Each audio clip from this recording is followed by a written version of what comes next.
perils of the cities, few realize the importance of shunning so far as possible all associations unfriendly to religious life.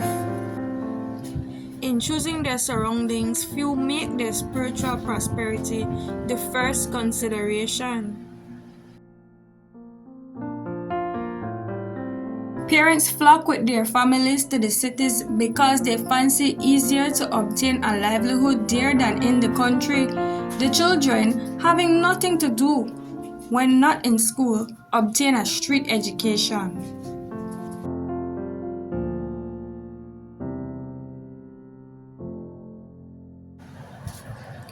From evil associates, they acquire habits of vice and dissipation. The parents see all this, but it will require a sacrifice to correct their error, and they stay where they are until Satan gains full control of their children. Better sacrifice any and every worldly consideration than to imperil the precious souls committed to your care.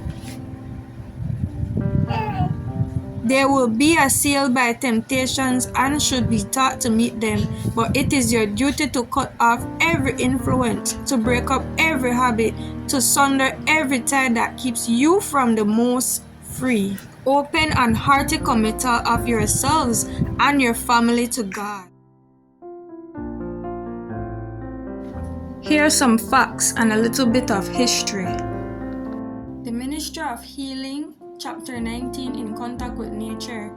The Creator chose for our first parents the surroundings best adapted for their health and happiness.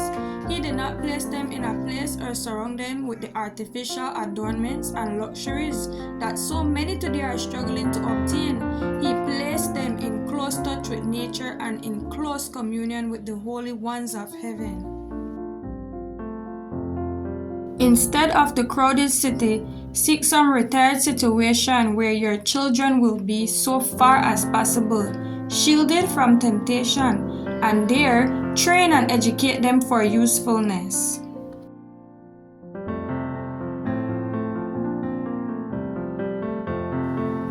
The prophet Ezekiel thus enumerates the causes that led to Sodom's sin and destruction. Pride, fullness of bread, and abundance of idleness was in her and in her daughters. Neither did she strengthen the hands of the poor and needy. All who would escape the doom of Sodom must shun the course that brought God's judgments upon that wicked city. What have you learned from this chapter? Let me know in the comments below, and don't forget to like, share, and subscribe.